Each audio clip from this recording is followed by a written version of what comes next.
amigos, gracias por seguir con nosotros aquí en tu programa ¿Qué pasó entonces? Siempre pues agradecemos ese tiempo, esa dedicación que tienes al programa y también esos reportes que pues nos das siempre para hablar de estos temas que hemos venido desarrollando a través de todos estos programas en ¿Qué pasó entonces?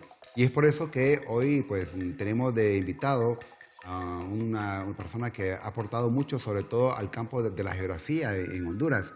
Y agradecemos su presencia acá. Me refiero en esta oportunidad, que ya ha estado con nosotros, al maestro Carlos Savión, Carlos Héctor Savión, geógrafo reconocido, destacado, docente universitario. El maestro Savión ha laborado en la Universidad Nacional Autónoma de Honduras, también labora en la Universidad Pedagógica Nacional. Una persona que en su campo, pues yo siempre comento de que sus clases, cada clase es una conferencia total, uno disfruta de sus clases. Y agradecemos que esté con nosotros por acá y vamos a hablar hoy acerca del clima, ¿no? El clima y luego, pues, ¿qué tiene que ver el clima con Honduras? Eso es muy interesante. Maestro, ¿cómo están? Muy buenas, mucho gusto, un placer y gracias nuevamente por la invitación, ¿verdad? Ya veo que sí siguió mi consejo, le digo, cuando quiera. Así es. Me invita y estoy disponible, así es que muchas gracias. Y para nosotros también es un gusto tenerlo acá, de veras, muy amable por estar con nosotros. Y vamos a iniciar con el tema del clima. Mucha gente dice, el clima está de una forma, está de otra forma, pero sería lo mismo con clima, estado de tiempo, esas variantes, pero aquí pues está el maestro Savión que nos va a aclarar realmente esas diferencias o similitudes. Bueno, efectivamente, el clima es el tema en general, pero y la gente no emplea correctamente dos términos que se relacionan. Son los mismos elementos, son los mismos controles, pero la variable tiempo es la que cambia, lo que es el clima y el estado del tiempo. En inglés se usa climate y weather. Weather es, o sea, el estado del tiempo. ¿Cómo está la atmósfera? Por ejemplo, ahorita, ¿cómo está la atmósfera aquí en Tegucigalpa ahorita? ¿O cómo está en La Ceiba? ¿O cómo está en Nacaome? No está igual. ¿Por qué? Porque hay una serie de factores que hacen variar el estado que tiene la atmósfera aquí del que esté en La Ceiba o en el Polo Norte o en Brasil o en Europa, etcétera. Entonces, esos factores son los que hacen variar, pero la otra cosa también es que la atmósfera está variando constantemente. Las condiciones a las 5 de la mañana son unas, a las 12 del mediodía son otras, a las 5 de la tarde son otras, en la noche son otras, en el mismo lugar. Por eso, ¿cómo definimos el estado del tiempo? El estado del tiempo es el estado de la atmósfera en un momento dado, en un lugar dado. Estado de la atmósfera en este momento, por ejemplo. Yo hago siempre la comparación con la visita a un médico. Si yo voy donde el médico ahorita, y entonces él me dice, a ver, ¿cómo está usted? Pues, ¿qué hace? Me toma temperatura, me toma la presión, me ve los ojos, me ve los reflejos, me manda a ver el examen de sangre, de orina, de heces, etc. Su estado es este, en este momento. Bueno, pues lo mismo, si nosotros le queremos queremos saber cómo está la atmósfera ahorita, pues le medimos esa serie de variables, ¿verdad? Cómo está la temperatura, cómo es la presión, cuál es la humedad, si hay precipitación, si hay nubosidad, cuánto es la radiación solar, todos esos elementos para decir la atmósfera en este momento está así. ¿Y cómo va a estar dentro de tantas horas? ¿Y cómo va a estar mañana? ¿Y cómo va a estar dentro de un mes? Pues toda esa información nos sirve de base para hacer pronósticos, ¿verdad? Este es el otro punto, ¿verdad? Esos de meteorología no pegan una. Exacto, es lo que la gente comenta, ¿no? Y no es cierto eso, ¿verdad? Porque los pronósticos son posibilidades. Por eso cuando yo doy un pronóstico digo posibilidades de lluvia de tanto por ciento, ¿verdad? Puedo decir, miren, es posible que llueva, hasta en un 80% es posible que llueva, pero me queda un margen de un 20% que a lo mejor no va a llover y no llovió. O puede ocurrir que llovió en el centro de Tegucigalpa, pero no llovió en Loarque. ¿Por qué? ¿Y eso de qué dependió? Dependió de la nube. ¿Cuánto cubre la nube de espacio? Porque no puede llover en toda la ciudad si la nube solo está cubriendo una parte de la ciudad, ¿verdad?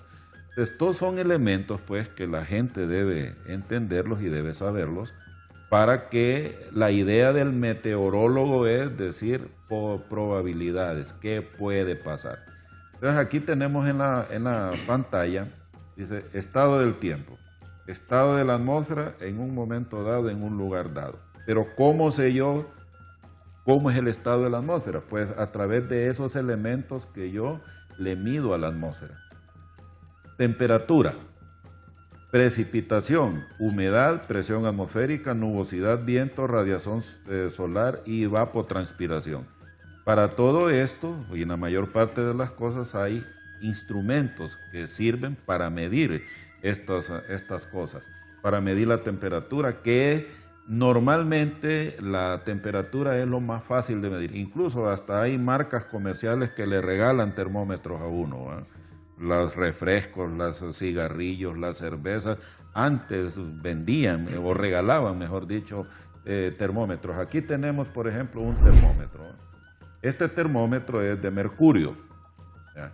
El mercurio tiene la capacidad de expandirse según el grado de calor.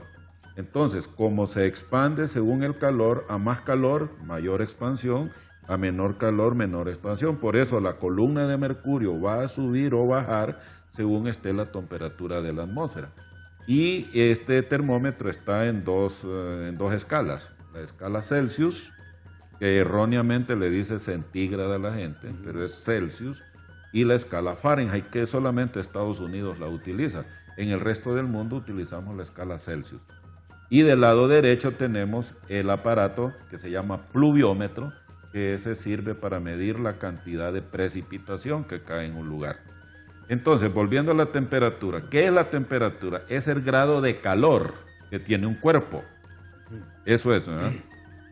Si no tiene calor o si tiene mucho calor, pues eso es lo que me dice, ¿verdad? Entonces, por eso hay un error en la población, por ejemplo, que dice, ay, tengo temperatura, dice. Temperatura la va a tener aunque esté muerto, ¿verdad? Puede estar muerto, y si le tomo la temperatura va a estar a 10, 20, 15, 30 grados, se usa la temperatura ambiente. El término correcto es decir, tengo fiebre, no temperatura, porque temperatura la va a tener siempre, ¿verdad? Y si hay ausencia total de calor, ese sería el grado absoluto, el cero absoluto, pero el cero absoluto solo se da en el universo, ¿verdad? Pero aún en planetas como Júpiter, Saturno, tienen temperaturas de 200 grados bajo cero. Pero hay un poquitito de calor todavía, porque el grado absoluto se alcanza a los 273 bajo cero, que en la escala de Kelvin sería cero. Entonces, hago esa aclaración pues porque la gente utiliza mal el término. ¿Tengo temperatura? Sí tiene temperatura siempre. Así es. Lo que tiene que decir es tengo fiebre. Si la temperatura corporal está más de 37 grados, entonces tengo fiebre, pero no temperatura. Bueno, con la precipitación. ¿Qué es la precipitación? Es cuando el vapor de agua se condensa y una vez condensado se precipita, o sea, se convierte en líquido, en ese caso se llama lluvia, o sólido, que puede ser hielo o puede ser nieve. Pero o sea, son formas de precipitación también, ¿verdad? Entonces, para medir la precipitación se utiliza este aparato que se llama pluviómetro. Este está a la intemperie, caen las gotas de agua y esas se recogen y adentro tiene un tubito graduado y entonces este me dice cuántos milímetros de lluvia caen. ¿Pero qué quiere decir 1 milímetro de lluvia? Bueno, 1 milímetro de lluvia es como decir 1 litro por metro cuadrado. Imaginémonos que medimos 1 metro cuadrado en una superficie, echamos 1 litro de agua, que serían como 2 botecitos de estos. La capa de agua que se va a formar va a tener 1 milímetro de espesor. Entonces, si meteorología me dice cayeron 10 milímetros de lluvia, quiere decir que cayeron 10 litros por cada metro cuadrado de superficie.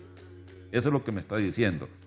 Por ejemplo, en el Mitch, dice, cayeron el viernes, de viernes a sábado, de cuando se produjo el Mitch, aquí en Tegucigalpa cayeron 365 milímetros en un periodo de 12 horas. Por eso fue las enormes inundaciones que se dieron, porque cayó un montón de agua en un periodo corto de tiempo. Bueno, después los otros instrumentos, aquí tenemos dos. Para medir la humedad, este se llama ciclómetro, y para medir la presión atmosférica, ese se llama barómetro. Con el ciclómetro, este ciclómetro hay varios tipos, pero para que la gente entienda más fácilmente, usted con ese su pelo que tiene, si agarramos, ahorita ese pelo se le ve recogido, es decir, se le ve encolochado, pero si ese pelo lo mojamos, se pone totalmente estirado. Entonces, el pelo tiene la particularidad de encogerse o estirarse según el grado de humedad que tenga el aire. Entre más seco esté el aire, más se le va a recoger el pelo. Y entre más húmedo esté, más se va a estirar. Pues basado en ese principio es como se puede medir utilizando cabello, pero más cabello rubio que negro, ¿verdad? Para hacer un aparato para medir la humedad. Pero en este caso el aparato tiene dos termómetros, pero estos termómetros son especiales, son termómetros que me miden temperatura, pero en función de la humedad del aire. Por eso tienen dos bulbos, un bulbo seco, que es el de la izquierda, y un bulbo húmedo, que es como algodón. Entonces yo mojo el bulbo húmedo y ahí este me va a dar una temperatura diferente que la que me da el de bulbo seco. Con esto entonces yo me voy a unas tablas ciclométricas y allí con las diferencias de temperatura me va a decir cuál es la humedad que tiene el aire. Esa humedad se expresa en porcentajes. Si el aire tiene 80%, 70%. ¿Qué quiere decir esto? Si el aire tiene 80% de humedad relativa, quiere decir que le queda todavía un 20% para poder absorber vapor de agua. Pero si me dice el aire está al 100%, ese aire ya no puede absorber más vapor de agua. ¿Qué ocurre cuando ya no puede absorber más? El vapor de agua se condensa. ¿Y cuáles son las formas de condensación? Las nubes, esa es la típica forma de condensación, pero cuando la nube está en contacto con el suelo, se le llama neblina, pero es la misma nube. Nube es cuando está allá arriba sin entrar en contacto con el suelo, y neblina cuando entra en contacto con el suelo. Y la otra forma de condensación es lo que normalmente aparece cuando uno se baña. Ve el espejo del baño todo empañado. Ese es el rocío. O si tuviéramos este botecito de agua lleno de agua helada, se formarían gotitas de agua en el exterior. ¿Qué es eso? Es el vapor de agua que está presente en el aire que no se ha condensado, pero al enfriarse la superficie, ese vapor se condensa y se forma el rocío. O sereno, como le dicen las viejitas también en los pueblos. Es lo mismo, rocío y sereno son exactamente lo mismo. O si la condensación ocurre bajo 0 grados, entonces se va a producir la escarcha. O sea, el rocío es cuando la condensación ocurre sobre 0 grados y escarcha cuando ocurre bajo 0 grados, como en una refrigeradora o en un congelador, por ejemplo. En el caso de la presión atmosférica, la atmósfera tiene peso. Pasa que nosotros no nos damos cuenta.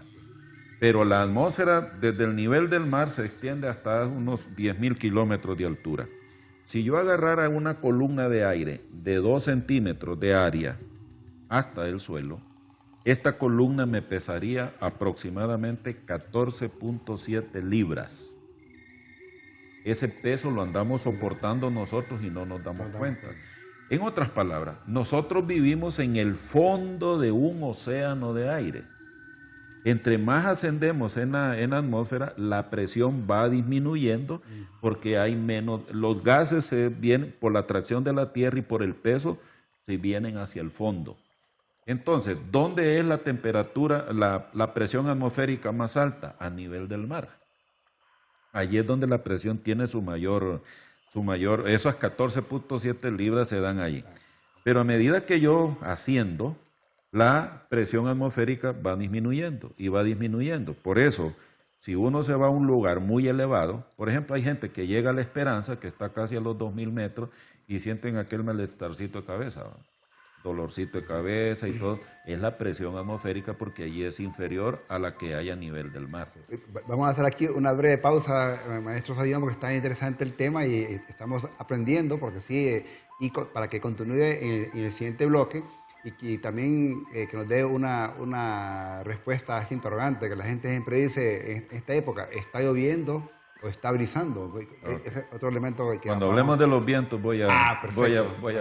Después de la pausa, ¿no? Porque sí, está muy importante. Y ustedes, pues no olviden escribirnos a nuestro correo qué pasó entonces, @telebásica.com. Al igual también en nuestras redes estamos como STV Telebásica, para que pues hagas tus comentarios. Ya regresamos, no los cambies.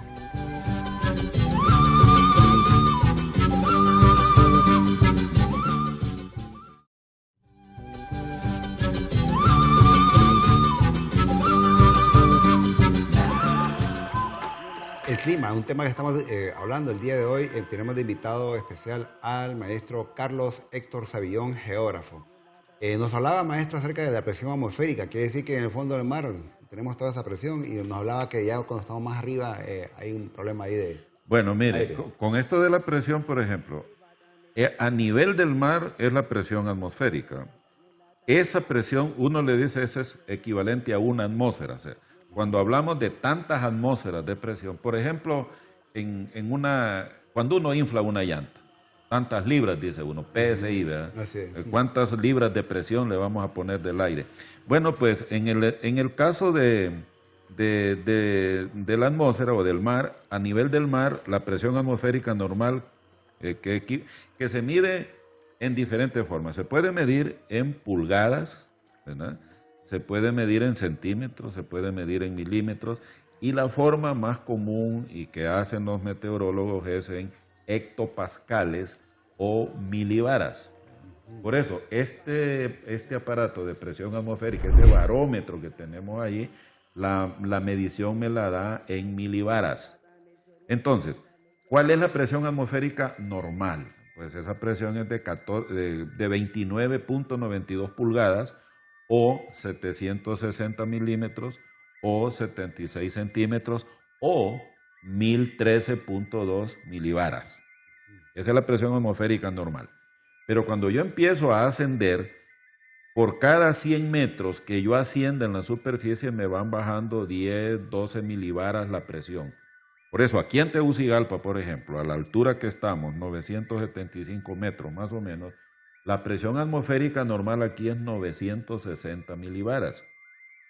Pero como eso varía con cada metro de altura, por lo tanto, los aparatos han sido calibrados de tal manera que si yo pongo un barómetro de esos aquí, me va a indicar 1010, 1012, 1015, no la real que está allá, porque ha sido calibrado, porque si no habría que estar haciendo para cada altura una lectura diferente y la gente no lo entendería.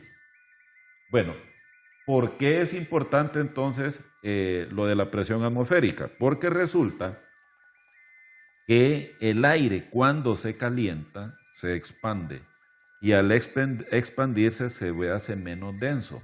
Al ser menos denso entonces empieza a ascender poco a poco.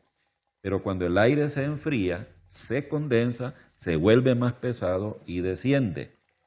Pues ese movimiento vertical del aire, ascendente o descendente, es lo que se llama corriente aérea. Cuando el aire asciende es una corriente aérea ascendente y cuando desciende, corriente aérea descendente. Pero cuando el aire calienta, se va para arriba, queda un vacío aquí abajo. Queda una baja presión atmosférica. Porque ya no es de 1013, puede ser de 1010, de 1005, 1950 y así, entre más alto, más va bajando la presión. Pero el aire frío que viene aquí, ejerce más presión aquí, entonces la presión va a ser 1015, 1020, 1030, 1040 milibaras. ¿Y qué va a pasar entonces? Pues que este aire al llegar a la superficie, como ya no puedes tener, entonces empieza a fluir lentamente ¿hacia dónde? Hacia donde hay una baja presión. Esto es el viento, por lo que dice ahí los vientos. ¿Los vientos qué es? Es movimiento horizontal del aire. Y por eso existen dos leyes de los vientos. La primera ley de los vientos me dice, todo viento sopla de una zona de alta presión atmosférica a una de baja presión atmosférica. Si yo quiero saber dónde está la alta presión, si yo me pongo ahí en la calle y veo que el aire viene en esta dirección, que viene del este, pues quiere decir entonces que es un viento este, que la alta presión está allá y que la baja presión está allá al otro lado. Si yo me pongo y el aire viene del norte, quiere decir que la alta presión está al norte y que el aire va hacia el sur. Por eso los vientos se denominan, una forma de denominarles por la dirección de donde soplan, viento norte, viento oeste, viento sur, etc. Y la segunda ley me dice que la velocidad del viento es directamente proporcional a la diferencia de presión. ¿Qué quiere decir eso? Que si yo tengo 1015 milibaras de alta y 1010 de baja, solo tengo 5 milibaras de diferencia. Entonces el viento va a ser suave. A eso es lo que llamamos brisa. La brisa no es un tipo de lluvia. La brisa es un tipo de viento suave. Por eso los capitalinos, cuando está brisando, sí, es que está soplando viento suave, ¿verdad? No que está lloviendo. Esa lluvia de gota menudita se le llama llovizna, no brisa. ¿Okay? Sí, aquí, sobre todo en Tegucigalpa. Es capitalino bastante... eso es capitalino. Sí. Es como es muy sanpedrano decir estoy enrumbado. Ajá. Estoy enrumbado para los sanpedranos es que estoy perdido, ¿va? Pero estoy enrumbado es que voy en un rumbo para algún lado, ¿verdad? Entonces estoy enrumbado, voy en este rumbo, ¿va? Y el rumbo es la dirección que yo sigo en un movimiento. Y el término que utilizan está norteando, ¿has escuchado? Norteando es que está soplando viento del norte, o sea, los famosos frentes fríos. Como vienen del norte, entonces el campesino dice, está norteando en la época de noviembre, diciembre, enero, que es la época de los frentes fríos. Pues norteando es eso, es como los argentinos, viento sur. Hasta un vino tienen que se llama viento sur, ¿no? Porque viene de la Antártida hacia la Pampa. Le llaman viento sur o pampero, igual, ¿verdad? Entonces, a eso.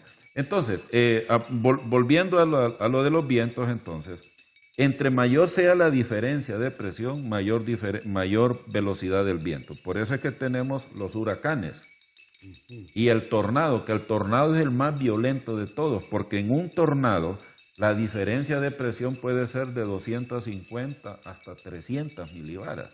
Pues un viento en un tornado le puede llegar a alcanzar 600, 700 kilómetros por hora. En el huracán, se le llama huracán cuando el viento alcanza de 118 kilómetros por hora o más. Ahora, cuando hay vientos, por ejemplo, que tienen solo 1 kilómetro por hora, entonces eso es una brisa leve, tan leve que ni siquiera las hojas de los árboles se mueven, ¿verdad? En cambio, tenemos otros vientos en donde ya levanta polvo y todo, pues esa es a eso se le llama la escala de los vientos o escala de Beaufort. O sea, los vientos se clasifican según su velocidad, ¿verdad? Para medir los vientos, entonces el aparato que teníamos ahí se le llama anemómetro. Y hay diferentes tipos de anemómetros. Hay uno que es de copas, que es el que gira en forma de copitas. Pues esas copitas lo que me están midiendo es la velocidad del viento. Y hay otros que tienen una forma de un avioncito, ¿verdad? Más una hélice que se mueve, pues la hélice me mide la velocidad y la posición del avión me indica dirección. Y la más común, dos comunes que hay, la famosa bolsa esta que vemos en los aeropuertos, ¿verdad? Se llama anemoscopio. Me indica, ese no me mide, solo me indica la dirección del viento y la posible velocidad que tenga. Y la veleta, que es la del gallito montado en una flecha, pues este solo me indica dirección del viento. Entonces eso es pues con respecto a los vientos. Y estas veletas, ese famoso gallito, usualmente uno lo mira en las iglesias, ¿no? Puntos más altos. Es que antes, en la época colonial, eso era lo que había en los edificios, en las iglesias, se ponía para indicar la dirección en que estaba soplando el viento. No medían velocidad, no miden velocidad, simplemente indican dirección. Y antes de que continúe con el siguiente tema, maestro, aquí en Honduras hay lugares donde se pueden dar tornados. Sí, en Honduras se han dado tornados. Lo que ocurre es que, bueno, aquí en Tegucigalpa, por ejemplo, yo presencié uno. Lo que pasa es que aquí el relieve montañoso no favorece que se desarrolle un tornado como sucede en Estados Unidos, que es una planicie extensa, ¿va? Pero aquí el relieve montañoso impide que un tornado pueda durar mucho tiempo. Este que yo vi en Tegucigalpa ya por 1986-87, solo vi que se formó el embudo de la nube, medio bajó y luego volvió a subir. No tocó tierra. Sin embargo, allá por la colonia 3 de Mayo, en la salida del norte, varias casas, las láminas salieron volando. En Olancho se han dado, en el norte es donde es más frecuente, la zona del Valle de Sula, la zona del Progreso, allí no con la frecuencia, es ocasional que se dé, pero no como la que se da en Estados Unidos, que es la zona de mayor actividad de tornados en el mundo. Esta época de tornado, Esto, sí, normalmente el verano es la de mayor actividad, ¿verdad? Pero eso tiene su explicación. Es la zona de choque de aire húmedo, caliente húmedo, que entra del Golfo de México y el aire frío que baja del polo. Y esa es la zona de contacto de los dos, ¿no? Bien, después teníamos la nubosidad. La nubosidad, bueno, las nubes son una forma de condensación del vapor de agua. Hay de todo tipo de nubes según la altura. Por eso las nubes se clasifican y se agrupan en familias. Nubes de gran altura, como los cirros, nubes de mediana altura, como el alto cúmulo, el bajo cúmulo, y luego las de baja altura, que son estas que estamos viendo en la fotografía. Estas son las nubes que producen tormenta. La tormenta es una precipitación acompañada de actividad eléctrica, de viento fuerte, y a veces de granizo también. Por ejemplo, ahí, entre más negra se ve una nube, no es que la nube sea negra, lo que pasa es que la nube es tan densa y tan gruesa que la luz del sol no logra atravesarla, y entonces por eso se ve muy oscura. Pero entre más densa sea la nube, la posibilidad de una lluvia más torrencial es mayor todavía. Entonces y la nubosidad también se mide. El cielo uno lo dice, bueno, aquí tengo un domo, lo divido en 8 partes, cuántos cuartos de cielo, cuántos octavos de cielo está cubierto de nube y qué tipo de nube, porque no llueve de todo tipo de nube. De una cirro jamás va a llover, de un alto cúmulo jamás va a llover. ¿De cuáles nubes son las que llueve? De las de baja altura o las de desarrollo vertical, como esta que vemos en la foto, ¿va? Esas que al final forman una especie de yunque, que son nubes que pueden llegar hasta los 20.000 metros de altura. La canción de Cornelio Reina, Me caí de la nube más alta, bueno, tiene sentido, porque esa llega hasta los 20.000 metros, o sea, ya hasta la estratosfera. Pasan de la troposfera hasta la estratosfera. Y a veces en la tradición campesina, el campesino maneja también esas cosas. Sí, cuando ves ese tipo de nubes, dice va a llover fuerte, ¿va? Porque efectivamente. Y mire, estas tormentas de este tipo de nubes son típicas del verano.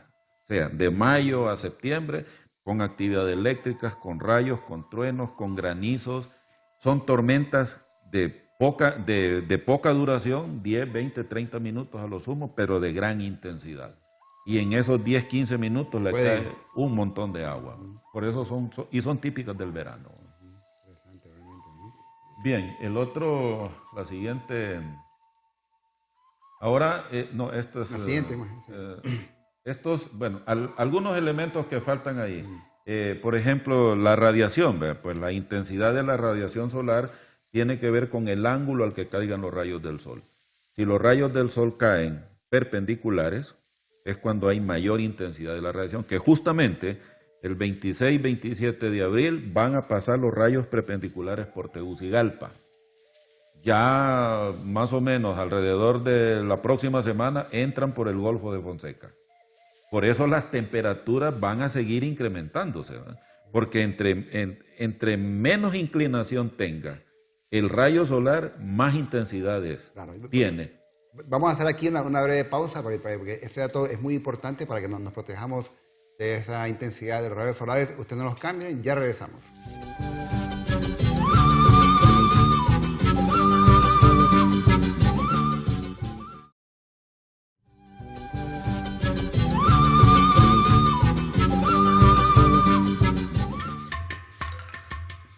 El clima, interesante tema que estamos desarrollando hoy día en el programa ¿Qué pasó entonces? Con el maestro Carlos Héctor Sabión, geógrafo hondureño.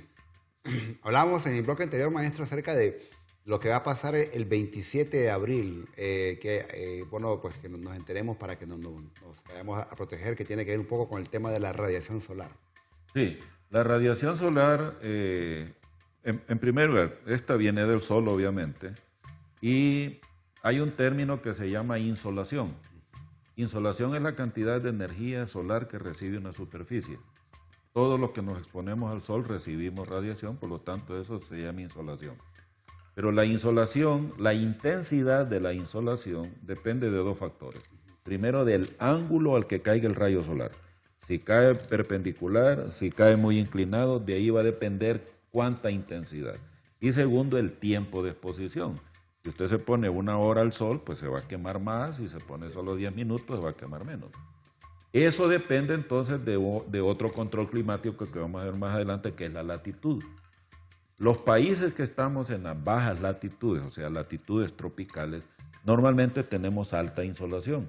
¿Por qué? Porque los rayos solares aquí, por ejemplo aquí en Tegucigalpa, los rayos solares cuando caen más bajos aquí es en diciembre, que caen como a 50, 55 grados de ángulo. Y ahorita para el 27 de abril que van a caer perpendiculares. Cuando cae perpendicular es cuando se da la máxima insolación.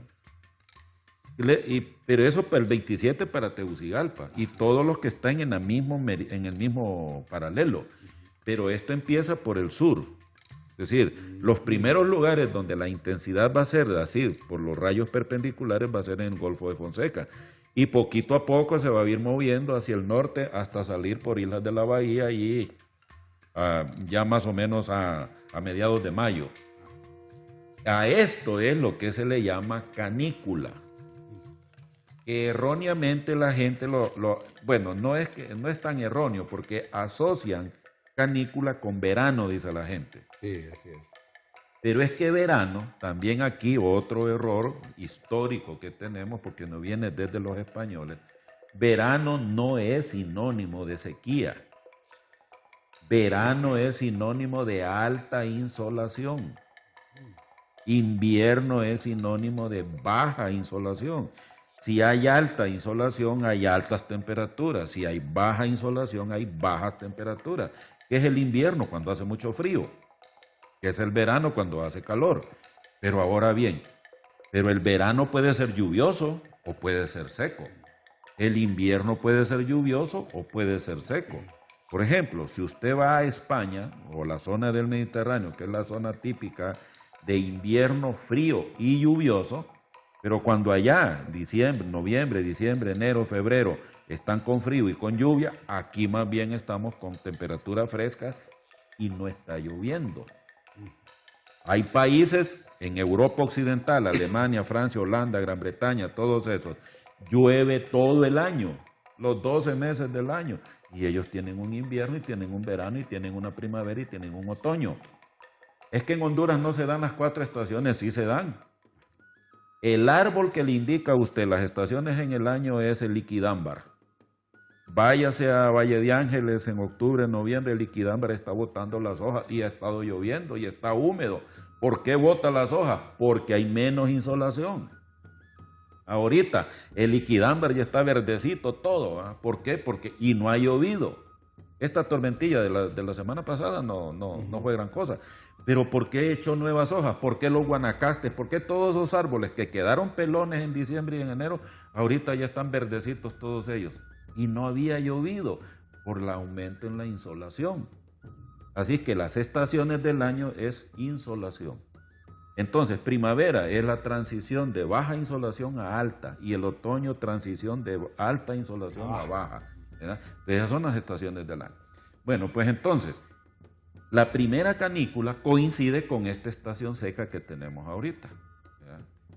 Luego, pero estos rayos perpendiculares vienen del Ecuador, porque allá estuvieron el 21 de marzo, que fue el equinoccio de primavera, y se van moviendo hacia el norte a llegar al trópico de Cáncer el 21 de junio. Como nosotros estamos en el camino, pues por aquí pasan, pero vienen de regreso.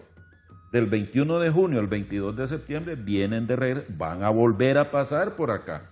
¿Cuándo? Entre el 15 de julio y el 15 de agosto. Es la segunda canícula. Que esa segunda canícula también llueve, pero no mucho. ¿Por qué? Porque una zona de alta presión atmosférica que se forma sobre las Bahamas y las Bermudas se extiende, y zona de alta presión atmosférica es sinónimo de aire seco. Entonces, como el aire está seco, pues no nos viene mucha humedad. Pero entonces canícula es sinónimo de intensidad de la radiación solar, no de que llueva o no llueva. Que se ha manejado que es eso, ¿no? Sí. Sí. Por eso entonces el agricultor en canícula no le siembra. Yo recuerdo a mi papá, después del 15 de agosto voy a sembrar, decía. ¿Pero y por qué, papá? Porque es la canícula. Hoy yo ya sé la explicación científica del fenómeno. ¿Okay? Cuando hablamos de la evapotranspiración. Evapotranspiración es que el agua se evapora a temperatura ambiente, ¿verdad? Usted tiene este vasito de agua, si lo dejáramos aquí destapado, y ya se está evaporando porque se ve el vaporcito allí, ¿verdad? A temperatura ambiente o fría o como esté, el agua se evapora. Pues la evaporación de las fuentes de agua también ocurre, nosotros, las plantas, todos los seres vivos, transpiramos, es la evaporación.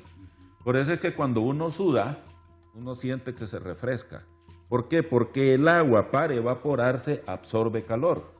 Entonces, cuando se evapora de nuestra piel, nos roba calor, y por eso nosotros sentimos como más fresco.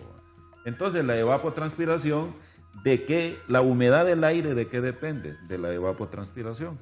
Entre más evaporación haya, más humedad va a tener el aire. Entre menos evaporación haya, menos humedad va a tener el aire. ¿Verdad? Interesante, realmente. Entonces quiere decir que cuando uno suda, tiene que dejárselo ahí para que se refresque. Se refresque. Por eso es que la gente cuando tiene calor se toma frío.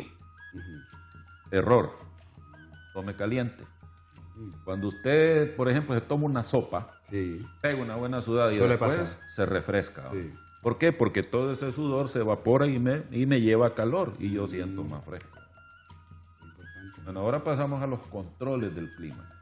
Todos estos elementos varían. ¿Por qué? Por una serie de factores que tienen que ver con ello. Por ejemplo, ¿por qué la radiación solar varía?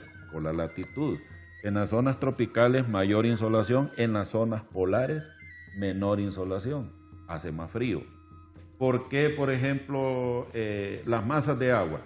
Masas de agua, en este caso los océanos. El gran control climático en el mundo son los océanos, porque en los océanos es donde está la mayor fuente de vapor de agua. Si no hay evaporación en los mares, no hay humedad en los continentes, porque la humedad en los continentes es poca. Solo la de los ríos, de algunos lagos, de las plantas, pero la gran fuente de humedad es los océanos. Por eso entonces, en los mares tropicales, ¿por qué llueve más? Porque los mares tropicales son tibios, hay mayor evaporación. El verdadero desierto que hay en el mundo, ese es otro tema erróneo. Desierto, pensamos desierto sinónimo de calor. Y no. Desierto se define por precipitación. Si llueve entre 0 y 250 milímetros al año, eso es desierto. Y si llueve de 250 a 500 milímetros es estepa, o sea, la estepa es la antesala del desierto. El desierto puede ser frío o puede ser caliente. Por ejemplo, ¿cuál es el verdadero desierto en el mundo? Los polos. Allí no llueve, y si llueve es en forma de nieve y escasa. Allí no hay plantas y allí no hay animales. Ese es el verdadero desierto del mundo. Pero si nos vamos al Atacama, el más árido del mundo, pero allí hay vida.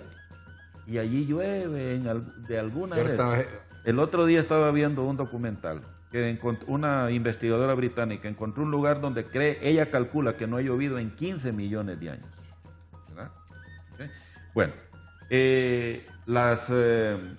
en el mar también hay corrientes marinas. Las corrientes marinas, ¿por qué se producen? El mar tiene 4 movimientos. Están las olas, producto del viento. A mayor viento, mayor altura de las olas. Están las mareas, subida y bajada periódica del nivel del mar producido por la atracción del sol y la luna.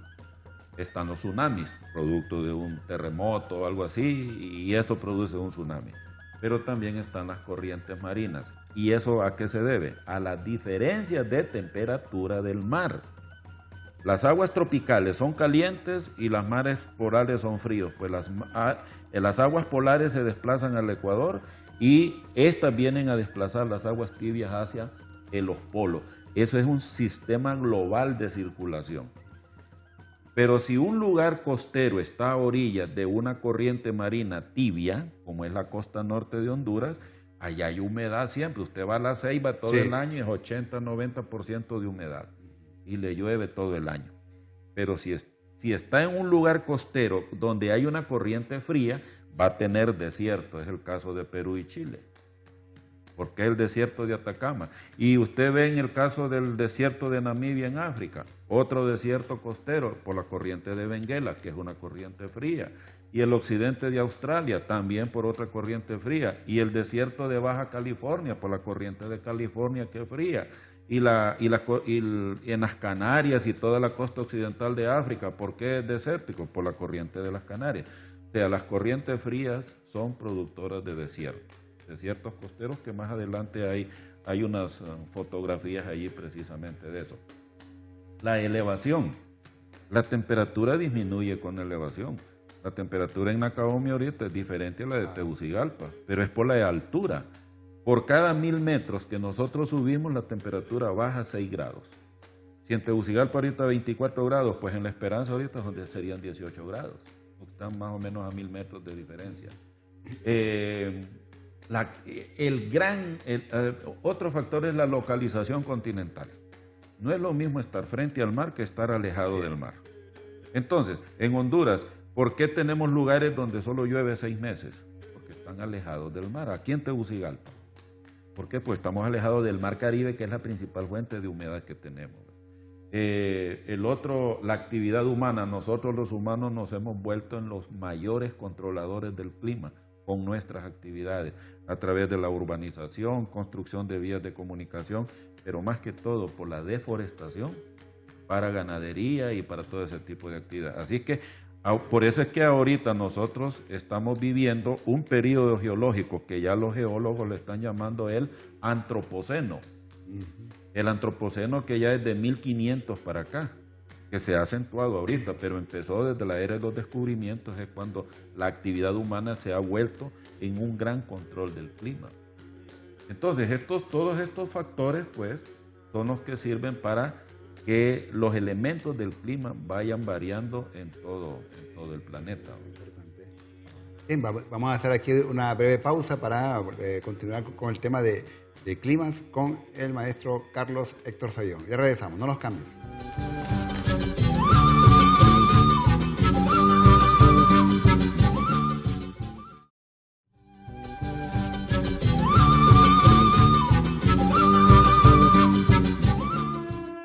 Gracias por seguir con nosotros aquí en el programa. ¿Qué pasó entonces? Estamos hablando acerca de clima en general y vamos en este último bloque a hablar acerca de los climas en Honduras.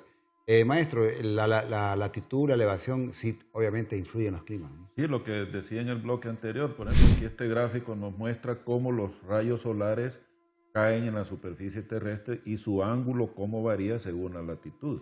Por ejemplo, en la zona del Ecuador, del Trópico de Cáncer, esto correspondería para el 21 de junio. En esa fecha van a caer los rayos perpendiculares en el Trópico de Cáncer. El 21 de marzo cayeron en el Ecuador. El 21 de diciembre caen en el Trópico de Capricornio. Entonces esto nos muestra eso. Y la elevación, incluso está graficado allí qué tipo de cultivos, qué tipo de actividades hay según la elevación. Y vemos que allá en la parte más alta está congelado. Entonces, cómo la temperatura disminuye con la elevación.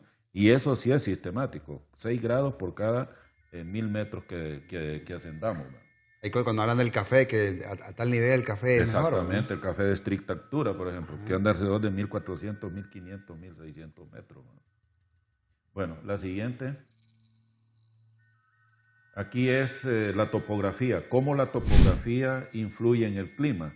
No es lo mismo estar en el valle que estar en la montaña, no es lo mismo en una zona costera que en una zona interior. Por eso aquí en el gráfico también de la derecha nos muestra valles, montañas, y las formas de actividades o de vegetación que se dan según el relieve. La siguiente. Mientras pasamos a la siguiente, maestro, hablaba usted del tema anterior acerca de los desiertos, porque es un desierto. En Honduras, ya utilizando esta categoría, en Honduras hay lugares tipo desierto. No, en Honduras a lo sumo que puede llegar a ocurrir, todavía no lo tenemos, pero si seguimos con esta cultura destructiva del bosque, va a ir deforestando irremediablemente y sobreutilizando los suelos, produciendo una erosión y todo, podríamos llegar a tener un clima estepario. Porque en Honduras cae un promedio de 1000 milímetros anuales de lluvia, pero hay lugares aquí donde están cayendo 700, 800. ¿verdad? Si seguimos deforestando, podríamos llegar a niveles inferiores a 500 milímetros y eso ya sería la categoría de estepa.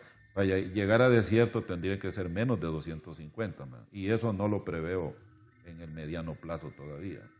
Las corrientes marinas, aquí también en este mapa nos muestra como las corrientes tibias, que son las de color rojo, y las corrientes frías, que son las de color azul. Donde hay color azul, hay desiertos costeros. Donde hay corrientes tibias, que es el color rojo, allí son zonas muy lluviosas, costeras lluviosas en Centroamérica, en Sudamérica, en África, en Asia, se ve claramente. Hay la influencia de las corrientes marinas en el clima. La siguiente. Bueno, aquí ya son ejemplos de paisajes costeros. Por ejemplo, el primero es un paisaje lluvioso costero, como en el norte de Honduras. ¿va?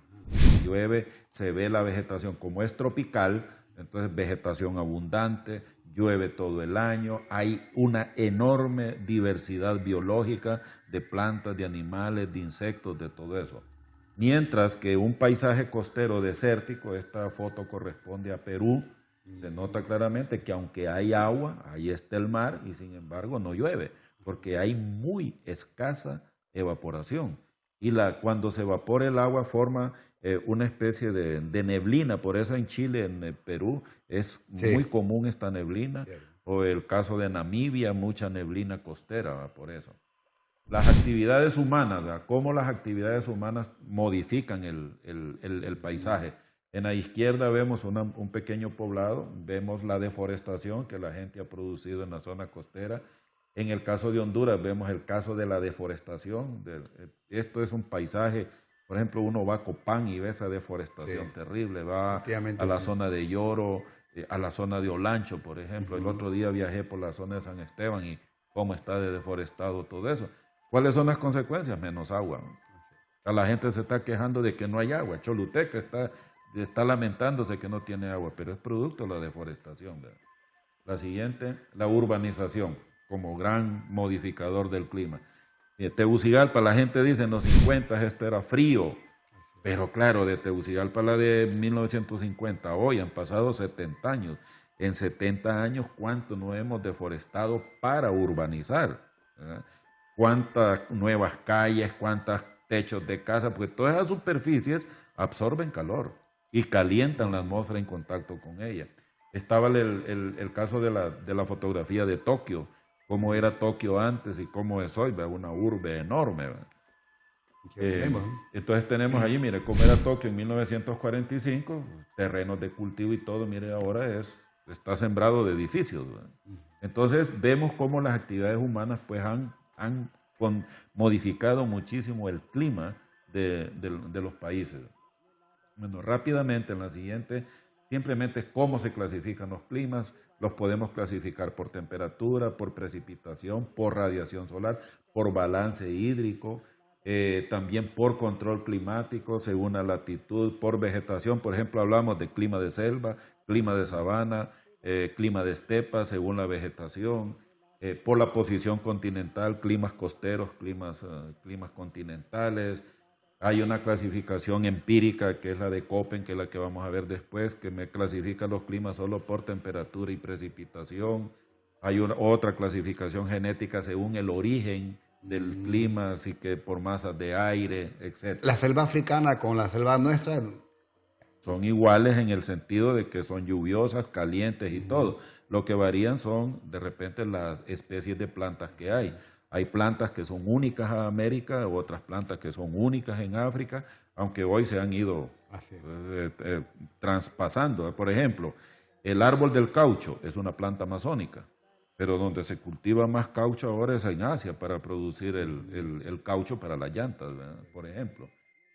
En el caso de la clasificación más conocida es la de Köppen, que el Köppen clasifica los climas en 5 grandes grupos: tropicales, secos, templados, fríos o nevosos, polares o de hielo, y hay de alta montaña también.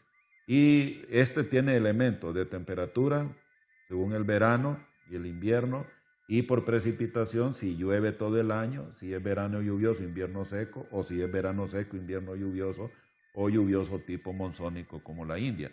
Entonces, esta clasificación de Köppen se hace en las combinaciones y así entonces es como llegamos a tener climas AW, que es el de selva, AF, que es el de selva, tropical lluvioso todo el año, como el de la costa norte, o clima de sabana, AW, como el de la zona sur, que es tropical, es caliente, pero llueve en el verano y es caliente en el verano y es fresco y seco en el invierno.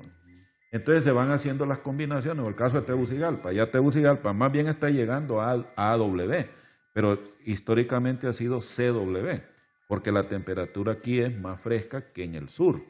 Entonces, porque los climas A son los que tienen temperaturas superiores a 22 grados promedio anual. Los templados son los que tienen entre 10 y 22. Tegucigalpa ya rebasó los 22, ya está en los 23, 24 promedio anual. Entonces, para un mejor ejemplo, la Esperanza sería un CW, clima templado, pero que tiene verano caliente y lluvioso e invierno seco y fresco, ¿verdad? Entonces, esas combinaciones es, por eso la clasificación de climas de Honduras, para mí solo existen de los 2 grupos climáticos, clima tropical y clima templado. El clima tropical lluvioso todo el año, que sería la selva, la costa norte, la zona de Patuca, la zona de La Mosquitia, la zona de Colón, Atlántida, etc. Y el tropical de sabana, que es el que vemos en la zona sur y en los valles, como el valle de Comayagua, el valle de Otoro, el valle de Talanga, el valle del Zamorano, Choluteca, todos esos tendrían clima de selva.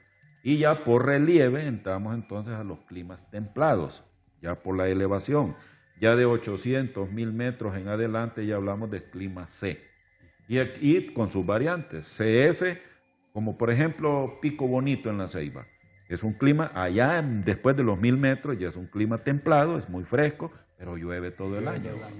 O tenemos CW, el caso de Ciguatepeque o La Esperanza, templado, pero que llueve mucho en verano y hace calor y fresco en el invierno. Aquí no se da con sus variantes según el verano, si el verano es muy caliente o es cálido o es fresco. Entonces así CFA, CFB o CW o CWB. Estos así a grande.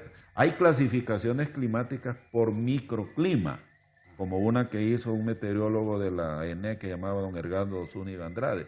Él establecía 11 tipos pero de microclimas. Estos son macroclimas a nivel de todo el país.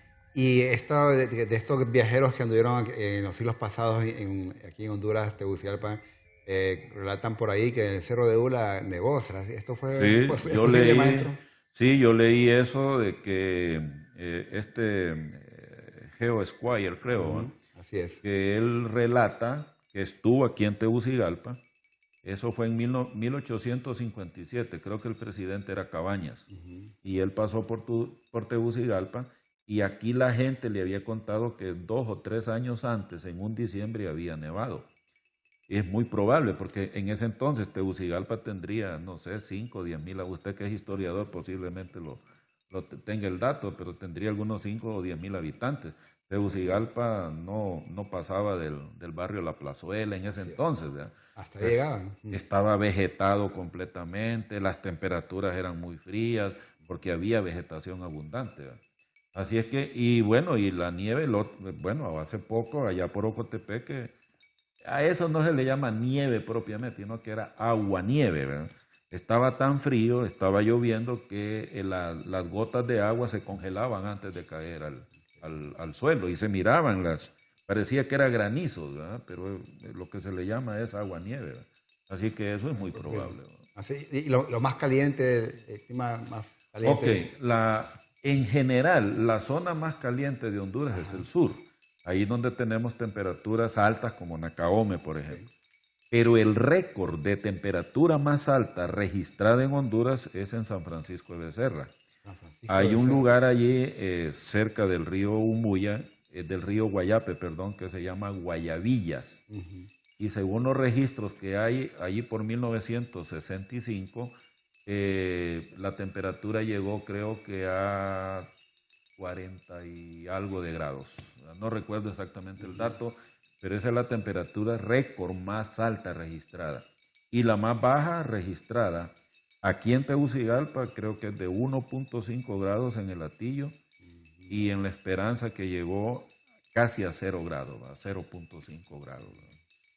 Obviamente en un diciembre, diciembre, enero, que son los 2 meses que se dan las temperaturas más frías en el país. Y realmente siempre invitar al maestro Carlos Sevillón, uno aprende nuevos datos, reaprende, ¿verdad? Desmitifica también. Hay mucha gente sé que nos está viendo por ahí, está dando cuenta de algunas cosas que quizás las había aprendido mal, pero que bueno, ese también es parte de nuestros objetivos aquí en el programa ¿Qué pasó entonces? Maestro, le agradecemos que nos haya acompañado en esta oportunidad. Siempre las puertas son abiertas, ¿verdad? Muchas gracias. Lo consideramos parte también del programa ¿Qué pasó entonces? ¿Verdad? Claro, y es motivo de mucho orgullo, mucho honor tenerlo acá. ¿Verdad? Carlos Héctor Savillón, un maestro de amplia experiencia, trayectoria, formador de generaciones, ¿verdad? Y también, pues, a ustedes, gracias por acompañarnos, seguirnos miércoles a miércoles, domingos a domingos, aprendiendo cada vez más acerca de nuestro país, este gran país, Honduras. Maestro, mensaje final a todos los colombianos. Bueno, muchas gracias a todos y el tema del clima nos involucra a todos, ¿verdad? Porque como vimos, la actividad humana, lo que nosotros hacemos, nos hemos convertido en el gran modificador del clima, así que tengamos cuidado con lo que hacemos porque estamos indirectamente modificando el clima donde nosotros vivimos. Bien, y a ustedes, escríbanos a nuestro correo ¿qué pasó entonces? @telebasica.com o bien a nuestras redes estamos como STVE Telebásica para tus comentarios. Gracias por acompañarnos, nos vemos en la próxima. Soy Arnulfo Ramírez, hasta pronto.